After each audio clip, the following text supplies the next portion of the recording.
ஓம் சாய்ராம். அத்தியாயம் 46. பாபாவின் கயா பயணம், ஆடுகளின் கதை.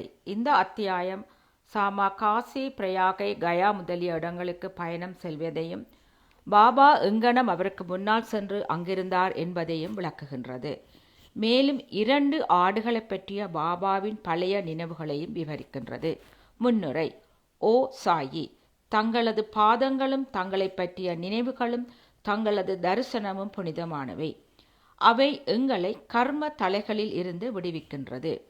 எங்களுக்கு தங்கள் ரூபம் தெரியாமல் இருந்தாலும் இப்போதும் அடியவர்கள் தங்களை நம்பினால் பிரத்யட்சமான அனுபவங்களை உடனே தங்களிடம் இருந்து பெறுகிறார்கள்.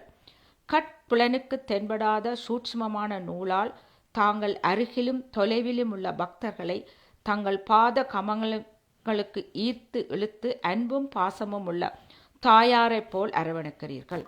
தாங்கள் எங்கு இருக்கிறீர்கள் என்பதை அடியவர்கள் அறியவில்லை என்றாலும் தாங்கள் அவர்களின் அருகிலேயே இருந்து அவர்களுக்கு உதவி புரிந்து ஆதரிக்கிறீர்கள் என்பதை கடை முடிவாக அவர்கள் உணர்ந்து கொள்ளும்படி அவ்வளவு சமார்த்தியமாக நூலை இழுக்கிறீர்கள்.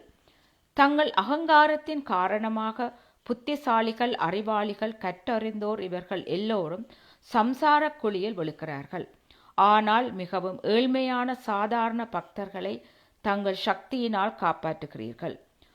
ஆன்ம ஸ்வரூபமாகவும் யாரும் அறியாதபடியும் எல்லா லீலைகளையும் புரிந்துவிட்டு அவற்றுடன் எவ்வித தொடர்பும் இல்லாதது போல் தோற்றமளிக்கிறீர்கள். தாங்களே செயல்களை செய்கிறீர்கள், ஆனால் செய்யாதவரைப் போன்று காட்சியளிக்கிறீர்கள். ஒருவருக்கும் ஒருபோதும் தங்கள் வாழ்க்கையை பற்றி தெரியாது. எனவே எங்களது பாவங்களை போக்கும் எங்களுக்கு உண்டான சிறந்த வழி மனம், மொழி, மெய் இவற்றால் தங்கள் பாதார விந்தங்களை சரணடைந்து தங்களது நாமத்தை எப்போதும் ஸ்மரணம் செய்வதே ஆகும். அடியவர்களின் ஆசைகளை தாங்கள் பூர்த்தி செய்கிறீர்கள். பற்றற்றவர்களுக்கு பேரானந்த பெருநிலையை அளிக்கிறீர்கள். தங்கள் இனிமையான பெயரை ஸ்மரணம் செய்வதே அடியவர்களுக்கு மிக மிக எளிதான சாதனமாகும். இச்சாதனங்களால் ராஜச தாமச பண்புகள் மறைந்து சத்துவ குணமும் நேர்மையும் முக்கியத்துவம் அடைகின்றன. விவேகம், பற்றின்மை, ஞானம் முதலியவையும் தொடர்கின்றன. பின்னர் நாம் நமது ஆன்மாவுடனும் குருவிடமும் ஒன்றிவிடுவோம். இதுவே குருவிடம் பூரண சரணாகதி அடைவது என்பதாகும். நமது மனம் அமைதியும் சாந்தியும் பெறுவதே இதற்கான ஒரே நிச்சயமான அடையாளமாகும். இச்சரணாகதி, பக்தி, ஞானம் இவற்றின் பெருமை தனித்தன்மை வாய்ந்தது. ஏனெனில் அமைதி, பற்றின்மை, புகழ், முக்தி முதலியவை அதை தொடர்ந்து வருகின்றன. ஒரு அடியவரை பாபா ஏற்றுக்கொண்டால் அவரை அவர் தொடர்கிறார். இரவும் பகலும் வீட்டிலும் வெளியிலும் அவருடனேயே இருக்கிறார். அவர் விரும்பியவாறு எங்கு வேண்டுமானாலும் செல்லட்டும்.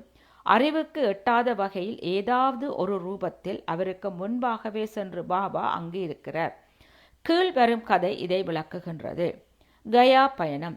காக்கா சாஹேப் தீக்ஷித் சாயிபாபாவுக்கு அறிமுகப்படுத்தப்பட்ட சில நாட்களுக்கு பிறகு தனது மூத்த மகன் பாபுவுக்கு நாக்பூரில் பூணூல் திருமணம் நிகழ்த்த நிச்சயித்தார். ஏறக்குறைய அதே தருணம் நானா சாஹேப் சாந்தோர்கர் தமது மூத்த மகனுக்கு குவாலியரில் திருமண வைபவம் நிகழ்த்த நிச்சயித்தார். தீக்ஷித், சாந்தோர்கர் ஆகிய இருவரும் ஷிரடிக்கு வந்து இவ்வைபவங்களுக்கு பாபாவை அன்புடன் வரவேற்றனர். தமது பிரதிநிதியாக ஷாமாவை ஏற்றுக்கொள்ளும்படி பாபா அவர்களிடம் கூறினார். அவரே நேரடியாக வர வேண்டும் என்று வற்புறுத்தப்பட்ட போது ஷாமாவை அவர்களுடன் கூட்டிக் கொண்டு செல்லும்படி அவர்களிடம் கூறி காசிக்கும் பிரயாகைக்கும் சென்ற பின்பு நாம் ஷாமாவை விட முன்னால் இருப்போம் என்று கூறினார். இத்தருணம் பாபாவின் மொழிகளை குறித்து கொள்ளுங்கள், ஏனெனில் அவைகள் அவரின் சர்வ வியாபகத்தை காண்பிக்கின்றன. ஷாமா பாபாவின் அனுமதியை பெற்றுக்கொண்டு இந்த வைபவங்கள், விழாக்கள் ஆகியவற்றுக்காக நாக்பூருக்கும் குவாலியருக்கும் சென்றுவிட்டு பின்னர் காசி, பிரயாகை மற்றும் கயாவுக்கு செல்ல தீர்மானித்தார். ஆபா கேதேவும் அவருடன் செல்வதாக இருந்தார். இருவரும் முதலில் நாக்பூருக்கு பூணூல் விழாவுக்கு சென்றனர். காக்கா சாஹேப் தீக்ஷித் ஷாமாவுக்கு அவரின் செலவுக்காக ரூபாய் 200 கொடுத்தார். பின்னர் அவர்கள் இருவரும் குவாலியருக்கு திருமண வைபவத்திற்காக சென்றனர். அங்கே நானா சாஹேப் சாந்தோர்கர் ஷாமாவுக்கு 100 ரூபாயும் அவரது சம்பந்தியான ஜடார் 100 ரூபாயும் கொடுத்தனர். பின்னர் ஷாமா காசி, அயோத்தி முதலிய இடங்களுக்கு சென்றார்.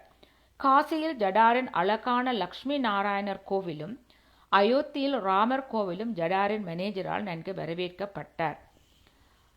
அவர்கள் அயோத்தியில் 21 நாட்களும் காசியில் 2 மாதங்களும் தங்கினர். பின்னர் அங்கிருந்து கயாவுக்கு புறப்பட்டனர். கயாவில் பிளேக் பரவியிருக்கிறது என்பதை ரயிலில் அவர்கள் கேள்விப்பட்டு மனக்லேசம் அடைந்தனர். இரவில் கயா ஸ்டேஷனில் இறங்கி தர்மசாலையில் தங்கினார்கள். காலையில் கயாவாலா ஜாத்திரிகளுக்கு உணவும் இருப்பிடமும் அளிக்கும் அந்தனர் வந்து, ஜாத்திரியர்கள் எல்லாம் முன்னரே புறப்பட்டு விட்டனர், நீங்களும் சீக்கிரம் புறப்படுவது நல்லது என்றார். ஷாமா தற்செயலாக அவரை கயாவில் பிளேக் இருக்கிறதா என்று வினாவினார். இல்லை என்றார் கயாவாலா. தயவு செய்து எந்தவித கவலையும் பயமுமின்றி வந்து தாங்களே பாருங்கள் என்றார். பின்னர் அவர்கள் அவருடன் சென்று அவரது இல்லத்திற்கு தங்கினார்கள். அது பெரிய விசாலமான சத்திரமாகும். தனக்கு கொடுக்கப்பட்ட இடத்தை பற்றி ஷாமா மிகவும் மகிழ்ந்தார். ஆனால் கட்டிடத்தின் முற்பகுதியில் நடுவே மாட்டப்பட்டிருந்த பாபாவின் பெரிய அழகான சாயி படமே அவரை மிகுந்த மகிழ்ச்சியில் ஆழ்த்தியது. இப்படத்தை பார்த்ததும் ஷாமாவுக்கு உணர்ச்சி பொங்கியது. அவர் காசிக்கும் பிரயாயக்கும் சென்ற பிறகு ஷாமாவுக்கு முன்னதாகவே நாம் அங்கிருப்போம் என்ற பாபாவின் மொழிகளை நினைவு கூர்ந்தார். கண்களில் கண்ணீர் பொங்கியது. மயிர் கூச்சறிந்து தொண்டை அடைத்து தேம்பி அழத் தொடங்கினார். அங்கு பிளேக் இருப்பது குறித்து பயந்து அதனால் அவர் அழுகிறார் என்று கயாவாலா நினைத்தார். ஆனால் ஷாமா பாபாவின் படத்தை எங்கிருந்து எப்போது அவர் பெற்றார் என்று விசாரித்தார். கயாவுக்கு வரும் ஜாத்திரியர்களின் வசதிகளை கவனித்துக் கொள்வதற்காக அவருக்கு 200 அல்லது 300 ஏஜென்ட்களை மன்மாடிலும் புன்தாம்பேயிலும் வேலை செய்வதாகவும் அவர்களிடமிருந்து பாபாவின் புகழை கேள்விப்பட்டதாகவும் கூறினார். பின்னர் ஏறக்குறைய 12 ஆண்டுகளுக்கு முன்னர் அவர் ஷீரடிக்கு சென்று பாபாவின் தரிசனத்தை பெற்றார். அங்கு ஷாமாவின் வீட்டில் தொங்கவிடப்பட்டிருந்த பாபாவின் படத்தை பாபாவின் அனுமதி பெற்று ஷாமா அவருக்கு கொடுத்தார். இது அதே படம்தான். இந்த முந்தைய நிகழ்ச்சியில் ஷாமா அவருக்கு நினைவு கூர்ந்தார். முன்னால் தனக்கு பணிவன்பு புரிந்த அதே ஷாமா தான் தனது விருந்தினர் என்று தெரிந்தவுடன் கயாவாலாவுக்கு மகிழ்ச்சி கரை காணவில்லை. பின்னர் அவர்கள் இருவரும் அன்பையும் சேவையையும் பரிமாறிக்கொண்டார்கள்.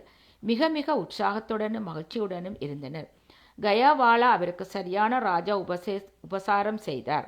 அவர் பெரும் பணக்காரர். தான் ஒரு பல்லக்கில் அமர்ந்து யானையின் மேல் ஷாமாவை அமரச் செய்து அவரது தேவை சௌகரியங்களை அனைத்தையும் கவனித்துக் கொண்டார். இக்கதையின் நீதியாவது, பாபாவின் மொழிகள் வார்த்தைக்கு வார்த்தை அப்படியே உண்மையாகின்றன. தமது அடியவர்கள் பால் அவர் கொண்டுள்ள அன்பு எல்லையற்றதாகும். அதை விட்டு விடுவோம். அவர் எல்லா ஜீவராசிகளையும் கூட சமமாக நேசித்தார். ஏனெனில் அவர்கள் பால் தாம் ஒன்றியவராக நினைத்தார். பின்வரும் கதை இதை விளக்குகின்றது. 2 ஆடுகள். ஒரு முறை லெண்டியில் இருந்து பாபா திரும்பி வந்து கொண்டிருக்கும் போது ஆட்டு மந்தை ஒன்றை கண்டார்.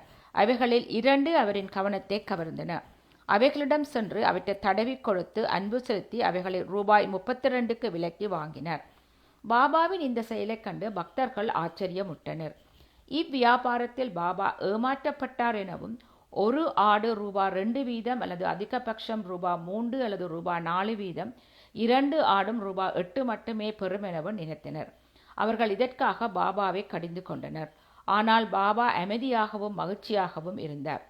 ஷாமாவும் தாத்யா கோதேவையும் அதற்கு விளக்கம் கேட்டனர். தமக்கென வீடும் கவனிக்க குடும்பமும் இல்லாதபடியால் தாம் பணத்தை சேமிக்க கூடாது என்று அவர் கூறினார். தமது செலவில் 4 சேர் பருப்பு வாங்கி ஆடுகளுக்கு அளிக்கும்படி கூறினார். இது முடிந்த பின்னர் பாபா அவ்வாடுகளை மந்தையின் சொந்தக்காரருக்கு கொடுத்துவிட்டு ஆடுகளை பற்றிய தமது பழைய ஞாபகத்தையும் கீழ்கண்ட கதையையும் கூறினார். ஓ ஷாமா தாத்யா, இவ்வியாபாரத்தில் நான் ஏமாற்றப்பட்டு விட்டேன் என நீங்கள் நினைக்கிறீர்கள்? கிடையாது. அவைகளின் கதையை கேளுங்கள். அவைகளின் முந்திய பிறவியில் மனிதர்களாக இருந்தனர். எனது நண்பர்களாக இருந்து எனது அருகில் அமரும் நல் அதிர்ஷ்டம் பெற்றிருந்தனர். அவர்கள் ஒரு தாய் மக்கள். முதலில் ஒருவரை ஒருவர் நேசித்தனர். ஆனால் பிற்காலத்தில் பகையாளிகளாக ஆகிவிட்டனர். மூத்தவன் சோம்பேறி, பின்னவன் சுறுசுறுப்பானவன். ஆதலால் பெரும்பொருள் திரட்டினான். மூத்தவன் பேராசையும் பொறாமையும் கொண்டு பின்னவனை கொன்று பணத்தை எடுத்துக்கொள்ள விரும்பினான். தங்கள் சகோதர உறவை மறந்து ஒருவருடன் ஒருவர் சண்டை போடத் தொடங்கினர். மூத்தவன் இளையவனை கொல்ல பல வழிமுறைகளை கையாண்டு அவனது முயற்சிகளில் தோல்வியடைந்தான். இவ்வாறாக அவர்கள் மரண விரோதி ஆனார்கள். முடிவாக ஒரு சந்தர்ப்பத்தில் மூத்தவன் இளையவன் தலையில் தடிக்கம்பால் பலத்த மரண அடி ஒன்று கொடுக்க, இளையவன் மூத்தவனை கோடரியால் தாக்க, இதன் விளைவாக இருவரும் அவ்விடத்திலேயே மாண்டனர். அவர்களின் வினையின் காரணமாக இருவரும் ஆடுகளாக பிறந்தனர். சற்று முன் என்னை கடந்து சென்றபோது நான் அவர்களை அறிந்து கொண்டேன். அவைகளின் முந்திய பிறவிகளை நினைவு கூர்ந்து இரக்கம் கொண்டு அவைகளுக்கு இளைப்பாறுதலும் சௌகரியமும் தர விரும்பி என்னிடமிருந்த எல்லா பணத்தையும் செலவழித்தேன். இதற்காகத்தான் நீங்கள் என்னை குறை கூறுகிறீர்கள்.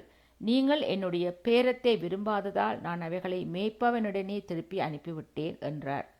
ஆடுகளிடம் சாயி அன்பு அத்தகையது. ஸ்ரீ சாயை பணிக. அனைவருக்கும் சாந்தி நிலவட்டும்.